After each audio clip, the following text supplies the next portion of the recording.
Higher study के YouTube channel में आप सभी का स्वागत है। दोस्तों, इस वीडियो सीरीज में हम आप लोगों को 12th बोर्ड एग्जाम के बेहतर तैयारी के लिए ज्योग्राफी के 500 अति महत्वपूर्ण ऑब्जेक्टिव प्रश्न का तैयारी करवाने वाले हैं। और अगर आप इस सीरीज के सभी प्रश्न का तैयारी कर लेते हैं तो मैं आपको 100% गारंटी देती हूँ कि एग्जाम में आपका एक भी प्रश्न नहीं छूटेगा। तो मैं आशा करती हूँ कि आप लोग इस सभी प्रश्न का तैयारी जरूर करेंगे। और आप लोग को बता दें कि यह इस वीडियो सीरीज का 23 नंबर वीडियो है। इससे पहले हम 22 वीडियो अपलोड कर चुके हैं। अगर आप नहीं देखे हैं तो आप इस चैनल के प्ले लिस्ट में जाकर देख सकते हैं। तो चलिए शुरू करते हैं आज का पहला प्रश्न। आज का पहला प्रश्न है, निम्न में से किस प्रकार की कृषि में खट्टे रसदार फलों की कृषि की जाती है। इस प्रश्न के द्वारा पूछा जा रहा है कि निम्न में से किस प्रकार की कृषि में खट्टे रसदार फलों की कृषि की जाती है। बाजारीय सब्जी कृषि, भूमध्य सागरीय कृषि, रोपण कृषि या सहकारी कृषि। दोस्तों, आप लोग को बता दें यहाँ पर जो सही आंसर होगा बी आपका बिल्कुल ही सही आंसर होगा, क्योंकि भूमध्य सागरीय कृषि के प्रकार में खट्टे रसदार फलों की कृषि की जाती है। अगले महत्वपूर्ण प्रश्न की ओर बढ़ते हैं और अगला 2 नंबर प्रश्न है, निम्न कृषि के प्रकारों में से कौन सा प्रकार कर्तन दहन कृषि का प्रकार है। इस प्रश्न के द्वारा पूछा जा रहा है कि निम्न कृषि के प्रकारों में से कौन सा प्रकार कर्तन दहन कृषि का प्रकार है। विस्तृत जीवन निर्वाह कृषि, आदिकालीन निर्वाह कृषि, विस्तृत वाणिज्य अनाज कृषि या मिश्रित कृषि। दोस्तों, आप लोग को बता दें इन सभी में से जो सही आंसर होगा बी आपका बिल्कुल ही सही आंसर होगा, क्योंकि आदिकालीन निर्वाह कृषि कर्तन दहन कृषि का प्रकार है। अगले प्रश्न की ओर बढ़ते हैं और अगला 3 नंबर प्रश्न है, निम्न में से कौन सी एकल कृषि नहीं है। इस प्रश्न के द्वारा पूछा जा रहा है कि निम्न में से कौन सी एकल कृषि नहीं है। डेयरी कृषि, मिश्रित कृषि, रोपण कृषि या वाणिज्य अनाज कृषि। दोस्तों, आप लोग को बता दें यहाँ पर जो सही आंसर होगा ए आपका बिल्कुल ही सही आंसर होगा, क्योंकि डेयरी कृषि जो है वो एकल कृषि नहीं है। अगले प्रश्न की ओर बढ़ते हैं और अगला 4 नंबर प्रश्न है, लिग्नाइट या भूरे कोयले में कार्बन का अंश कितने प्रतिशत होता है। इस प्रश्न के द्वारा पूछा जा रहा है कि लिग्नाइट या भूरे कोयले में कार्बन का अंश कितने प्रतिशत होता है।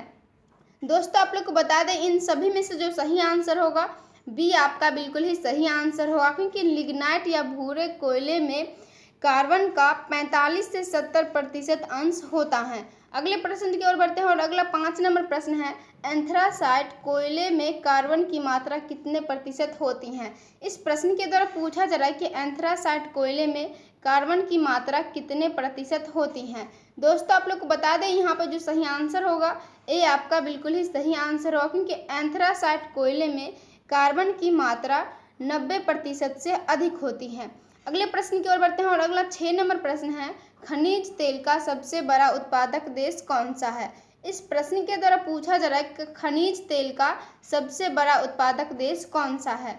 अमेरिका, रूस, सऊदी अरब या भारत। दोस्तों, आप लोग को बता दें यहाँ पर जो सही आंसर होगा सी आपका बिल्कुल ही सही आंसर होगा, क्योंकि सऊदी अरब खनिज तेल का सबसे बड़ा उत्पादक देश है।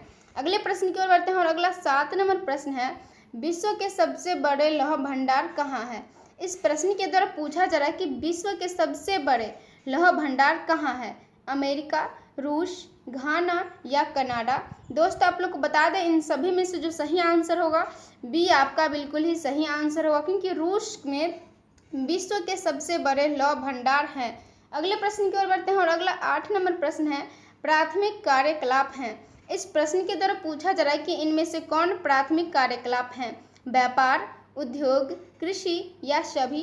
दोस्तों, आप लोग को बता दें इन सभी में से जो सही आंसर होगा सी आपका बिल्कुल ही सही आंसर होगा, क्योंकि कृषि कार्य जो है वो प्राथमिक कार्यकलाप हैं।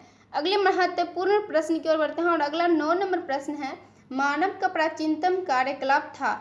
इस प्रश्न के द्वारा पूछा जा रहा है कि मानव का प्राचीनतम कार्यकलाप क्या था। पशुपालन, खनन, आखेट एवं संग्रहण या बुनाई। दोस्तों, आप लोग को बता दें इन सभी में से जो सही आंसर होगा सी आपका बिल्कुल ही सही आंसर होगा, क्योंकि मानव का प्राचीनतम कार्यकलाप आखेट एवं संग्रहण था। अगले प्रश्न की ओर बढ़ते हैं और अगला 10 नंबर प्रश्न है, अब तक खनिजों की खोज हो चुकी है लगभग। इस प्रश्न के द्वारा पूछा जा रहा है कि अब तक कितने खनिजों की खोज हो चुकी है। 100, 200 2000 या 20,000। दोस्तों आप लोग को बता दें यहाँ पे जो सही आंसर होगा सी आपका बिल्कुल ही सही आंसर होगा, क्योंकि अब तक लगभग 2000 खनिजों की खोज हो चुके हैं।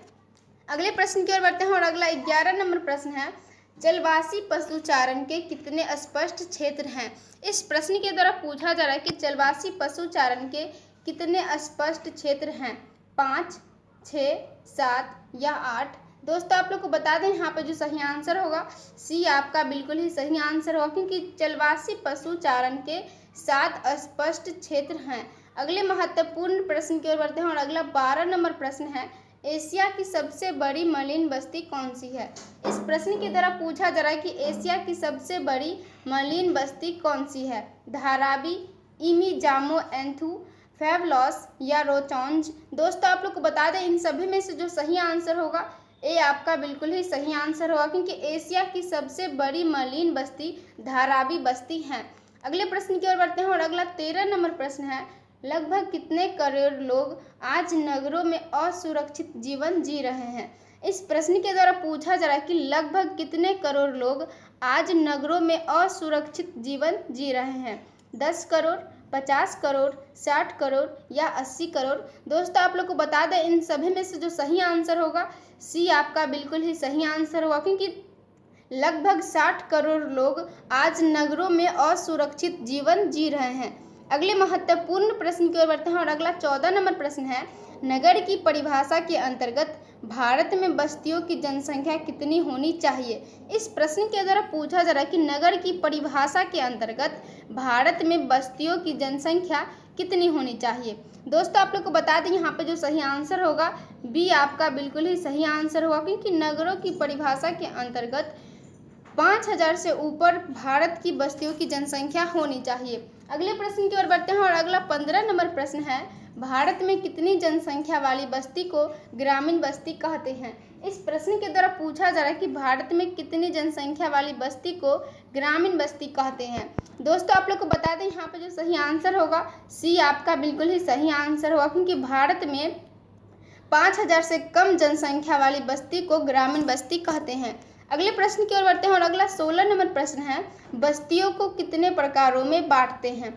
इस प्रश्न के द्वारा पूछा जा रहा है कि बस्तियों को कितने प्रकारों में बांटते हैं, 2, 3, 4 या 5। दोस्तों आप लोग को बता दें यहाँ पे जो सही आंसर होगा ए आपका बिल्कुल ही सही आंसर होगा, क्योंकि बस्तियों को 2 प्रकारों में बांटते हैं। अगले प्रश्न की ओर बढ़ते हैं और अगला 17 नंबर प्रश्न है, जापान में कितनी जनसंख्या वाली बस्ती को ग्रामीण बस्ती कहते हैं। इस प्रश्न के द्वारा पूछा जा रहा है कि जापान में कितनी जनसंख्या वाली बस्ती को ग्रामीण बस्ती कहते हैं।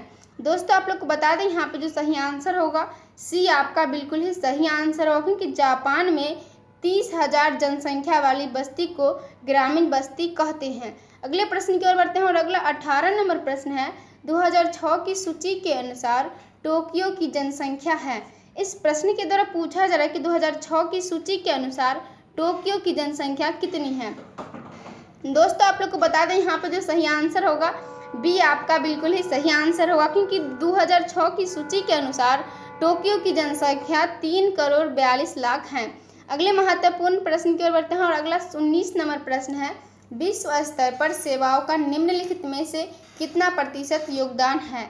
इस प्रश्न के द्वारा पूछा जा रहा है कि विश्व स्तर पर सेवाओं का निम्नलिखित में से कितना प्रतिशत योगदान है, 10%, 50%, 20% या 100%। दोस्तों आप लोग को बता दें इन सभी में से जो सही आंसर होगा सी आपका बिल्कुल ही सही आंसर होगा, क्योंकि विश्व स्तर पर सेवाओं का 20% भाग सेवाओं का है।